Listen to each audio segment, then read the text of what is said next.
Assalamualaikum dan salam sejahtera. Bertemu kembali bersama Cikgu untuk ulang kaji Ekspres Matematik PT3. Kali ini kita akan belajar tajuk tingkatan 3 iaitu Matematik Pengguna.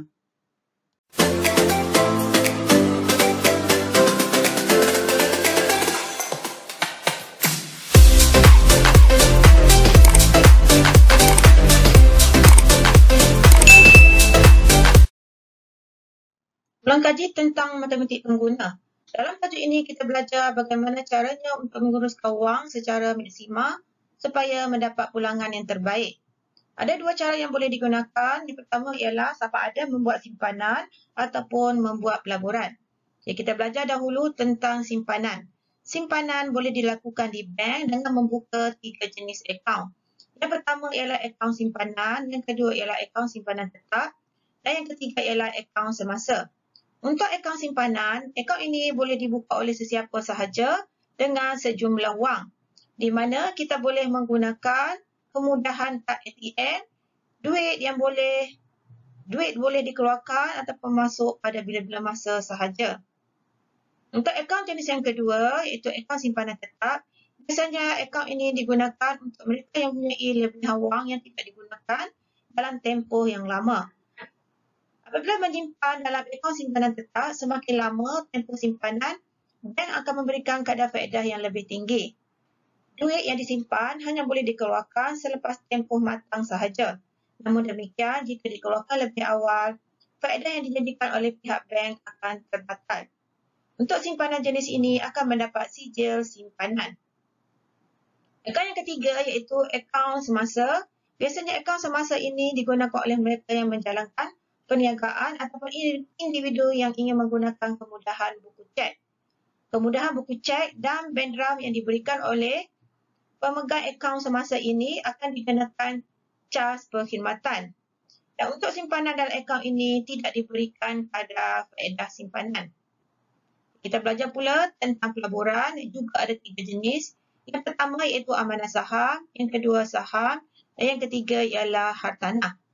Untuk amanah saham, sebagai contoh ASB, ASN, Public Mutual dan sebagainya, ini merupakan pelaburan yang dikendalikan oleh golongan profesional dalam syarikat uni amanah, di mana setiap tahun para pelabur akan menerima dividen dan juga bonus.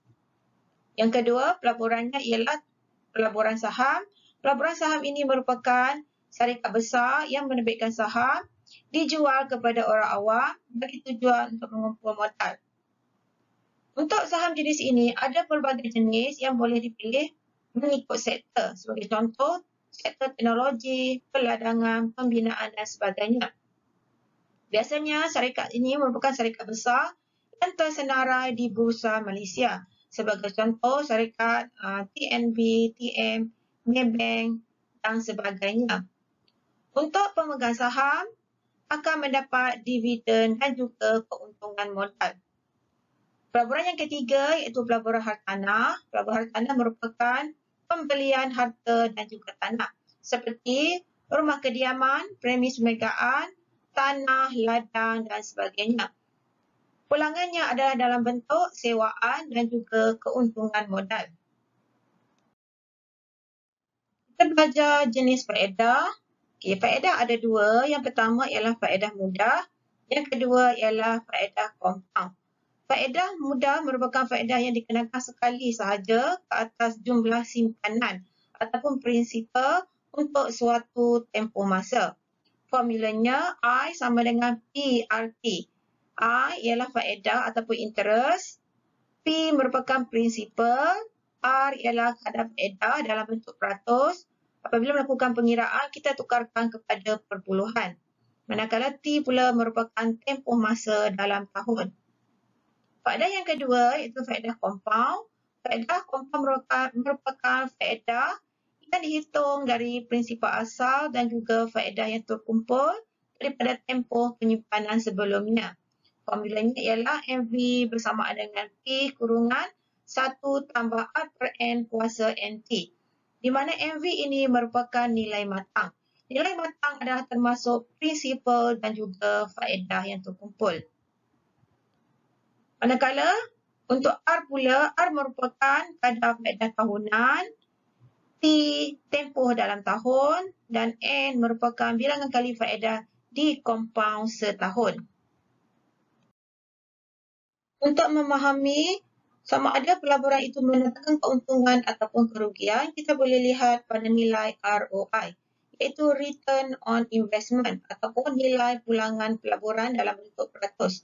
Cara pengiraannya ialah kita lihat daripada jumlah pulangan dibahagikan dengan nilai pelaburan awal didarabkan dengan 100%. Jadi nilai pulangan ini sama ada keuntungan ataupun kerugian. Keuntungan bermaksud apabila pelaburan jumlah pulangannya melebihi nilai pelaburan asal. Kerugian pula bermaksud apabila jumlah pulangannya kurang daripada nilai pelaburan asal. Untuk pelaburan saham, kaedah pembelian boleh dilakukan dengan dua cara. Yang pertama ialah pembelian saham sekali sahaja untuk satu tempoh ataupun pembelian secara sekaligus. Yang kedua adalah pembelian secara berkala ataupun berperingkat sehingga suatu tempoh. Cara mana yang lebih baik, kita akan lihat kepada bilangan unit saham yang dimiliki pada akhir tempoh tersebut. Untuk pembelian saham secara sekali sahaja, bilangan unit saham boleh dikira dengan cara jumlah pelaburan dibahagikan dengan harga seunit saham ketika pembelian tersebut. Untuk pembelian secara berkala pula, bilangan unit saham dikira dengan cara jumlah pelaburan dibahagikan dengan kos purata seunit saham. Kos purata seunit saham ini boleh dikira menggunakan strategi pemurataan. Pilihan mana yang lebih bijak, kita akan lihat kepada bilangan unit saham yang dimiliki, yang mana yang lebih banyak adalah lebih baik. Bahagian kedua yang dipelajari dalam bab ini ialah tentang kredit dan hutang. Kredit merupakan suatu kemudahan penangguhan bayaran yang diberikan oleh pembekal kepada pengguna. Manakala hutang pula merupakan suatu amount yang telah dipinjam tetapi belum dilunaskan. Untuk pinjaman ini dikenakan dua jenis faedah. Yang pertama ialah faedah sama rata, yang kedua ialah faedah atas baki. Faedah sama rata bermaksud faedah bulanannya adalah sama, di mana pengiraan faedah adalah berdasarkan kepada pinjaman asal dan juga tempoh pinjaman. Manakala faedah atas baki pula, faedah bulanannya adalah sentiasa berubah iaitu berkurangan kerana faedah itu bergantung kepada jumlah baki pada bulan tersebut. Kita mulakan dengan soalan latihan yang pertama.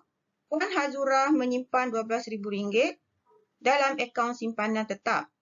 Kadar faedah yang ditawarkan ialah 3.5% setahun dan faedah dikompaun 3 bulan sekali. Hitung jumlah faedah yang diterima oleh Puan Hazura selepas 2 tahun. Dalam ayat ini ada perkataan dikompaun. Bermaksud kita akan menggunakan formula faedah kompaun. Okey, ini dia formula faedah kompaun di mana MV ini bermaksud nilai matang. MV ini ialah nilai matang. P ialah prinsipal. Dalam kes ini prinsipalnya ialah RM12,000. R merupakan kadar faedah. Kadar faedah ialah 3.5% ataupun 3.5 dibahagikan dengan 100 bersamaan dengan 0.035. Manakala untuk yang lain, T ialah masa. Masa dalam kes ini diberi 2 tahun. Jadi nilai T ialah 2. Manakala N merupakan bilangan kali di kompaun. Di sini diberitahu 3 bulan sekali. 3 bulan sekali bermaksud dalam setahun 12 bulan dibahagikan dengan 3 bersamaan dengan 4. Jadi ini bermaksud dalam setahun 4 kali dikompaun. Jadi untuk mengira nilai MV ni nilai matang. Nilai matang bermaksud prinsipal ditambahkan dengan faedah terkumpul. Jadi kita mulakan mengira nilai matang. MV bersamaan dengan masukkan nilai. P tadi ialah 12,000. 12,000 kurungan 1 tambah R-nya ialah dalam bentuk perpuluhan 0.035 dibahagikan dengan N. N tadi kita dah kira 4. tutup kurungan kuasa NT. N ialah 4, T-nya ialah 2. Diselesaikan menggunakan kalkulator, kita akan dapat 12,000 dalam kurungan ini bersamaan dengan 1.00875 dikuasakan dengan 8. Jadi, teruskan mengira menggunakan kalkulator. 12,000 didarabkan dengan 1.00875 kuasa 8. Kita akan dapat RM12,866.18. Ini ialah untuk nilai matang. Jadi, untuk mengira jumlah faedah bermaksud daripada formula nilai matang ini, kita perlu mengira nilai matang ditolakkan dengan prinsipal. Jadi faedahnya daripada formula ini, faedahnya bersamaan dengan nilai matang tadi, bersamaan dengan yang kita dah kira RM12,866.18 ditolakkan dengan prinsipal yang asal ialah RM12,000. RM12,000 semuanya bersamaan dengan RM866.18. Jadi inilah jawapan untuk jumlah faedah yang diterima oleh Puan Hazurah selepas 2 tahun. Sambungan bahagian 2, hitung beza antara faedah yang diterima oleh Puan Hazurah dalam 2 tahun jika dia menyimpan RM12,000 dalam akaun simpanan tetap yang menawarkan kadar faedah tahunan 3.8% setahun dan faedah dikompaundkan 4 bulan sekali. Masih lagi melibatkan faedah compound, jadi kita akan gunakan formulanya. Kena pasti dahulu apakah nilai P. P di sini bersamaan dengan 12,000. R merupakan kadar faedah. Kadar faedahnya ialah 3.8% bersamaan dengan 3.8 dibahagikan 100. Nilainya adalah 0.038. Manakala N pula merupakan bilangan kali di compound. Dalam setahun 12 bulan dibahagikan dengan 4 bulan sekali, maksud kita bahagikan dengan 4, nilainya adalah bersamaan dengan 3. Jadi dalam setahun ada 3 kali di compound. Kemudian T ialah bilangan tahun di sini adalah 2. Jadi kita kira nilai matangnya MV bersamaan dengan, nanti masukkan nilai P 12,000, kurungan 1 tambah R. R tuliskan dalam perpuluhan ini 0.038 dibahagikan dengan N, bilangan kali di compound ialah 3. Tutup kurungan kuasa NT. N-nya ialah 3, T-nya ialah 2. Jadi dengan menggunakan kalkulator RM12,000, dalam kurungan ini kita akan dapat 1.078 dikuasakan dengan 6. Jadi bersamaan dengan RM RM12,941.37 sen. Ini ialah nilai matang. Jadi untuk mengira faedah terkumpul, nilai matang tadi bersamaan dengan prinsipal ditambahkan dengan faedah terkumpul. Jadi untuk mengira faedah terkumpul sahaja, kita perlu menolakkan nilai matang dengan prinsipal. Jadi faedah terkumpulnya ialah nilai matang tadi yang telah kita kira RM12,941.37 sen ditolakkan dengan prinsipalnya ialah 12,000. Jadi nilainya adalah bersamaan dengan RM941.37 sen. Jadi ini ialah faedah yang kedua ini. Jadi untuk mengira perbezaannya daripada nilai faedah yang kita kira pada bahagian pertama tadi, faedahnya ialah RM866.18. Manakala faedah yang kedua ini ialah RM941.37. Untuk mengira beza, kita perlu tolakkan antara kedua-duanya. Nilainya adalah bersamaan dengan RM75.19. Jadi inilah dia perbezaan faedah untuk kedua-dua jenis simpanan. Sebelum cikgu meneruskan soalan yang kedua, mohon tekan butang like dan subscribe di bawah bagi yang belum menekannya. Encik Wong memohon pinjaman peribadi sebanyak RM15,000 daripada sebuah bank dagangan. Butiran pinjaman adalah seperti ditunjukkan dalam merajah 3.3. Iaitu kadar faedah sama rata 6.8% tahun manakala tempoh bayarannya ialah 4 tahun. Hitung jumlah bayaran balik. Jadi untuk mengira jumlah bayaran balik, formulanya ialah prinsipal ditambahkan dengan faedah. Di sini faedahnya ialah I bersamaan dengan PRT. Jadi untuk mengira jumlah bayaran balik, ataupun singkatannya ialah A, prinsipalnya ialah RM15,000 ditambahkan dengan faedahnya PRT, P prinsipal RM15,000 didarabkan dengan R bernilai 6.8%. Ini bermaksud bersamaan dengan 0.068. Jadi ganti masukkan nilai R sebagai 0.068 didarabkan dengan T-nya ialah 4. Okay, di sini T bersamaan dengan 4. Kita ganti masukkan dalam formula. Kemudian selesaikan, akan dapat RM19,080. Jadi inilah jumlah bayaran balik yang perlu dibayar oleh Encik Wong. Sambungan soalan bahagian yang kedua, hitung ansuran bulanan yang akan dibayar oleh Encik Wong. Jadi untuk mengira ansuran bulanannya, formulanya ialah jumlah bayaran balik dibahagikan dengan tempoh dalam tahun. Jadi jumlah bayaran balik tadi kita telah kirakan RM19,080.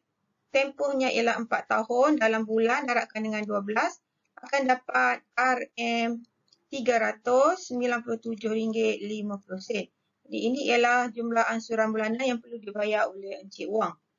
Bahagian yang ketiga, berapakah peratus daripada jumlah bayaran balik itu adalah untuk membayar faedah. Jadi di sini kita perlu mengira faedah dahulu. Dibahagikan dengan jumlah bayaran balik tadi nilai A. Tukarkan kepada peratus, darabkan 100%. Jadi untuk mengira faedah, faedah bersamaan dengan PRT. P-nya bersamaan dengan 15,000. R, kadar faedahnya ialah 6.8%. Bermaksud 6.8 dibahagikan dengan 100. T ialah tempoh dalam tahun bersamaan dengan 4. Jadi nilainya adalah bersamaan dengan RM4,080. Jadi untuk mengira peratus faedahnya ialah faedah bernilai RM4,080 dibahagikan dengan jumlah bayaran balik RM19,080 didarabkan dengan 100%, akan dapat nilainya bersamaan dengan 21.38%. Jawapan tepat kepada 2 tempat perpuluhan. Jadi inilah nilai peratusnya. Selesai video siri pertama untuk tajuk matematik pengguna. Kita akan sambung kepada bahagian yang kedua. Teruskan menyokong cikgu. Jangan lupa tekan like dan subscribe sebagai tanda sokongan.